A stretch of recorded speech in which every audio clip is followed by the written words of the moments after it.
আমাৰ সদাৰ আমাৰ নেতা ৰাহুল গান্ধীদেৱ আহিছে আমি সকলো উৎফুল্লিত আমাৰ কংগ্ৰেছ কৰ্মীসকল কিন্তু বিজেপিয়ে বৰ ভয় খাইছে তাৰ কাৰণে তেওঁলোকে আমাৰ পোষ্টাৰ বেনাৰ ফালিছে গেট তেওঁলোকে ভাঙিছে গতিকে এইবিলাক আৰু আজি বন্ধ দিছে বজাৰ বন্ধ দিছে আকৌ সেই সময়ত পঞ্চায়ত বিলাকত আজি কিবা ফৰ্ম বিলাবলৈ ব্যৱস্থা লৈছে কোনোদিন এইবিলাক নোহোৱা ঘটনা কেতিয়াও বন্ধৰ দিনত এইবিলাক নকৰে আৰু বাধ্যতামূলকভাৱে যিবিলাক বেনিফিচিয়াৰী তেওঁলোকে নিজে আহি পেলাই দৰখাস্ত দিবহি লাগিব সহি কৰিবলৈ এইবিলাক ব্যৱস্থা কৰিছে গতিকে আমি আশা কৰিছোঁ যে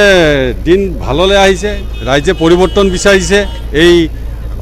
অন্যায়ৰ বিৰুদ্ধে কংগ্ৰেছে ন্যায়ৰ কাৰণে যাত্ৰা আৰম্ভ কৰিছে আৰু নিশ্চয় এই যাত্ৰাই সফল হ'ব আৰু ৰাইজৰ মতো পৰিৱৰ্তন হৈছে ৰাইজে ইয়াৰ এটা পৰিৱৰ্তন বিচাৰিছে ৰাইজটো ওলাই আহিলে মুখ্যমন্ত্ৰীয়ে কৈছিলে মিয়া যাত্ৰা তে যোৰহাটত ওলাই অহা মানুহখিনি কোন এয়া মুখ্যমন্ত্ৰী এটা ৰাইজক কওক মাজুলীৰ বাটে বাটে লখিমপুৰৰ বাটে বাটে ধেমাজি গোগামুখত ৰাতিলৈকে ওলাই থকা মানুহখিনি কোন সেয়া অসমৰ মুখ্যমন্ত্ৰীয়ে কওক এতিয়া ইয়াত ৰৈ আছে যিমান ৰাইজ ৰাতিপুৱা 7টা বজাত এইখিনি ৰাইজ কোন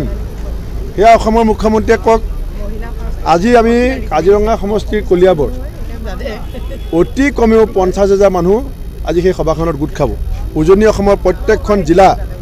3খন পাহাৰীয়া জিলা ইয়াৰ সকলো দলৰ নেতা কৰ্মীক আমি আহিবৰ কাৰণে নিৰ্দেশ দিছোঁ আমি আপোনালোকৰ জনপ্ৰিয় সংবাদ মাধ্যমৰ জৰিয়তে আমাৰ দলৰ নেতা কৰ্মীক আহ্বান জনাইছোঁ যে আমি ইমান চকী বিচাৰি নাপালোঁ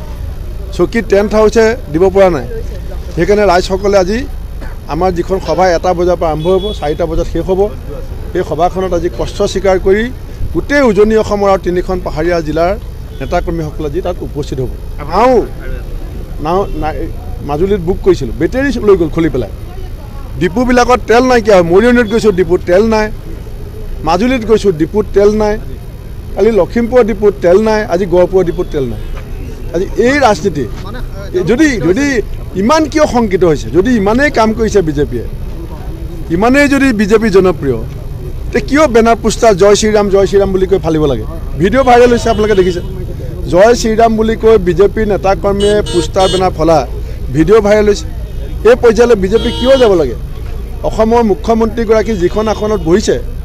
সেইখন আসনত এদিন গোপীনাথ বৰদলৈ বহিছিলে সেইখন আসনত এদিন বিমলা প্ৰসাদ চলিহা তৰুণ গগৈ বহিছিলে